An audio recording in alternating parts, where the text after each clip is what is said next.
சிவகுமாருங்க. நான் வந்து இப்போ பொம்படி பக்கம்னு வரேன். இப்போ பார்த்தீங்கன்னா ஒரு 5 நாளைக்கு முன்னே நல்ல பூ வியாபாரம் 200, 250, 300 வரைக்கும் கூட போச்சு. ஆனால் வந்து இப்போ 10 நாளாக வந்து விலை வந்து பயங்கர சரிவு. 10 ரூபா, 20 ரூபா, 30 ரூபா போயிட்டு இருந்தது. நேற்று கூட ஒரு 20 ரூபா போனது. இன்னைக்கு 10 ரூபாய்க்கு வாங்குறதுக்கு ஆள் இல்லை. காரணம் என்னன்னா, இந்த பருவமழை திடீர்னு மழை பெஞ்சதுனால பூ எல்லாமே குப்புனு வெடிச்சிச்சு. ஏன்னா இந்த பூ எல்லாமே வந்து வெளியே இதுக்கு போவோம். எங்க சென்னை, கோயம்புத்தூர், சிதம்பரம் இந்த மாதிரி இடத்துக்கெல்லாம் வந்து வாங்கிட்டு போவாங்க. அங்கேயும் வந்து வியாபாரம் சுத்தமா இல்லாததுனால யாருமே பூ வேணான்றாங்க. பூ லோடே வேணாம் அப்படின்னும் போது உள்ளூர் மார்க்கெட்டுக்கே எல்லா பூ வருது. வந்து இங்க வந்து அழிக்க முடியல. சரி, ஒரு 10 ரூபா வச்சு மக்கள் கொடுக்குறாங்கன்னா அந்த 10 ரூபாய்க்கு வாங்குறதுக்கு ஆள் இல்லை. பின்னாடி பாத்தீங்கன்னா இதெல்லாம் விவசாயியோட பொருள் தான்.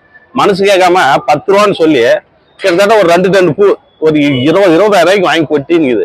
இது விற்குமா விற்காதான்னு தெரியல. ஏதோ சாயங்காலம் வரைக்கும் டைம், ஏதோ மக்களுக்கு வந்து வாரி விட்டு மீது வந்து கீழே தான் கொட்டணும்.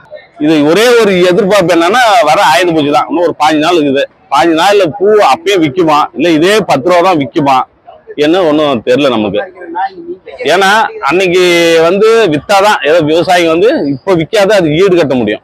அப்பயும் விற்கலைன்னா பண்ண செலவு வந்து வேஸ்ட் தான்.